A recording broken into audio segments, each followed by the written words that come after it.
What's up, gamers? DreamcastGuy here, and today we're talking about PlayStation because as of last night, Sony has released a gigantic apology and a promise about the entire Helldivers 2 catastrophe.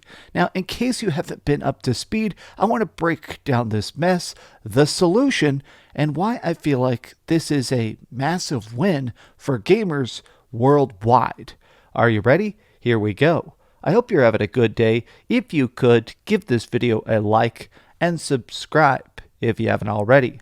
So here it is. Helldivers fans, we have heard your feedback about Helldivers 2 account linking. On May 6th, the update, which would have required Steam and PlayStation networks to be combined, is now not going to be moving forward. Now, let me explain what this is real quick for those who did not actually stay in the loop during the absolute chaos of the last 72 hours.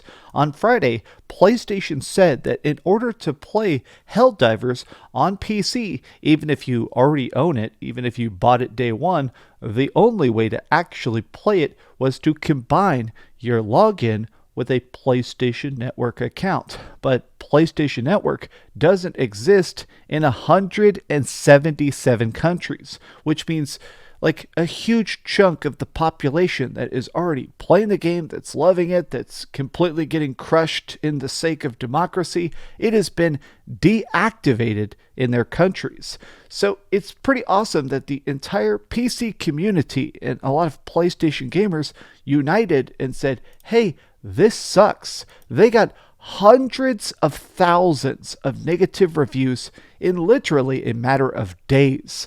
So the fact that they actually are listening, to me, this is actually a huge sign that PlayStation is more in the loop than they were in the past. But here it is.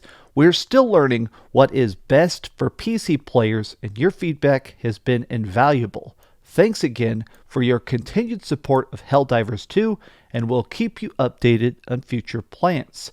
Now, everybody is talking about the fact that this is so freaking great, not just for Helldivers 2, but it's good to see that gamers had a specific objective and they managed to achieve it. They did it just by communicating the fact that this is people that already love the game, that want to financially support it, that are PlayStation fans, saying, hey, this directly sucks. Wow, you know, for all the heat they got, PlayStation is the only platform I've seen alter major plans based on player feedback. Hopefully this changes some minds. Like, a lot of people are talking about this. Here is the CEO of Helldivers 2. This is the creative director and the head of Arrowhead. I was actually most curious what he said. He has been very openly vocal against this change because obviously Helldivers 2 is a masterpiece. It's silly, it's gory, it's bloody, it's so good at just making random stories without having a story on its own. But he has been talking a lot on social media about the fact that he feels bad that PlayStation, as much as they helped make the game and fund the project and help it come to life, he feels like it sucks that now they're getting this blowback because of this weird PlayStation requirement. But here it is. Firstly, I am impressed by the willpower of the Helldivers 2 community and your ability to collaborate. Second, I want to thank our partners and friends at PlayStation for quickly and effectively making the decision to leave that PSN linking to be optional.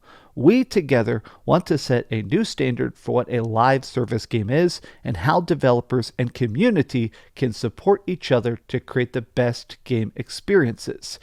This is so cool that he's straight up like, you know what, this did suck. Like, the thing I keep seeing some people say is the idea that they were even trying to force PlayStation logins seems so pedantic and pointless anyways. Like, what was PlayStation's actual goal? To spike signups? To make it so that when you buy Helldivers 2 microtransactions, you buy it directly through the PlayStation Store? Like, it just It just doesn't make sense. Now, this is a meme account. It's very, very big. Helldivers 2 Media is actually, they've got almost 50,000 followers, and they do stuff where they tweet updates, they talk about major orders and stuff like that. If you haven't played it, these are essentially like the weekly quests. It's typically stuff like trying to attack planets, trying to destroy a particular area, or rescue a certain amount of civilians. And so this is actually a pretty good Photoshop. New major order just dropped. We must now reverse the negative reviews because it has the potential to be game of the year. I do love this. This major order Photoshop is so great. Restore the honor of Helldivers 2 now that democracy is saved from the tyranny of Sony. That is a 10 out of 10 joke. For liberty, for Super Earth. So we'll see how many people go back and change their reviews from negative to positive. Just my opinion. If you got the time, it'd probably be good on the devs to change your review from negative to positive. I'm not going to tell you what to do, but I think good on them. They are reversing the damage. I think they deserve a good tip of the hat. But yeah, here's the instructions on how you can do it. For anyone who wants to try and do it, you can go to the review and edit it and click it and go and change the thumbs down to a thumbs up. Okay, cool. So here's one of the interesting things is all the different sites that technically just talk about how to break games, how to fix games, how to do stuff like this one, Pirate Software. They talk a lot about game development and stuff. They have been railing against this for the entire weekend, and they are taking this as the much needed W. The fact that they managed to really bully a billion-dollar corporation into walking back on their current plans, this is still so cool to me. Look, I've said this before, but vote with your wallet is one of the most important aspects of video games. Buying the games you want, buying the DLC you want, getting a season pass if you truly believe in a project, but more than anything else, being able to speak up. Something I hear occasionally that always just makes me roll my eyes is when people say, "Why do you care? It's video games. Why do you care?" I don't know, man. The same reason I don't want movies to suck. I don't want albums to suck. I want my favorite bands to create cool stuff. My favorite book series, I want them to have a satisfying conclusion.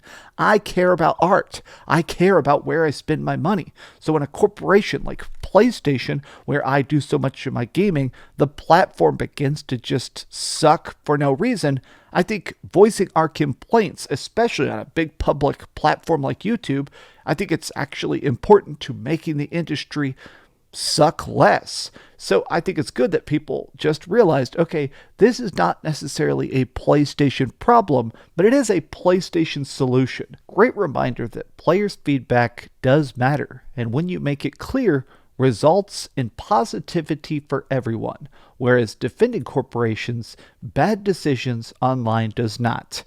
This is a good point. There are people that just ruthlessly try to defend Xbox or PlayStation or Nintendo. And I think, everybody likes to pick a team. It's fun to cheer it on like a sports thing. But when a company starts making decisions that not just hurt their games, but hurt their players, I think the most vocal critics should be the ones that typically enjoy it. And in this case, the fact that everybody actually came together, even a lot of PlayStation fans straight up said this sucks, hell yeah.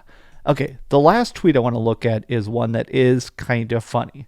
This is Clyobryle. This guy, the most hardcore Xbox fanboy. I like his content a lot, though, because he does voice criticisms, and he basically made a parody of the PlayStation tweet, but he's still mad that every Xbox game is now coming to PlayStation. So he's been calling it Order 66, the fact that we have damaged our own brand and our own hardware. Plus, we made all discussions since then horrible. So we've decided we're not going to be bringing Xbox games to PlayStation. Now, obviously, it's just a silly tweet. He says right here, I just wanted to make this a silly joke. But it is funny the fact that when it comes to happiness and sadness, it definitely seems like PlayStation is willing to pivot. Xbox will never listen to fan feedback. And especially when it comes to something like Nintendo, I mean, I don't feel like you could ever get Nintendo to budge on anything. I mean, Nintendo won't even put their games on sale hardly. I mean, I want to buy Donkey Kong Tropical Freeze, but that shit's still $60 and it's been almost 10 years since it came out. But What do you guys think about this? Is this as great as I think it is? Because this seems like a massive freaking W. But tell me your entire thoughts in the comments down below. And if you enjoyed this video, be sure to give it a like, share with your friends, and subscribe if you haven't already. And please keep dreaming. This is one of those weird days where literally the first words I did for the morning, like the first thing I said before anything, I'm talking into a microphone. I like my job, but times like this are kind of funny to me, where it's like, oh yeah, it's just so much of my essence is on camera now. Thanks so much for watching that video. If you want to see something else, you can always click this link to see what I put up last, or, subscribe and see what's coming up next. Also, I promise that whatever I do, it'll try not to suck.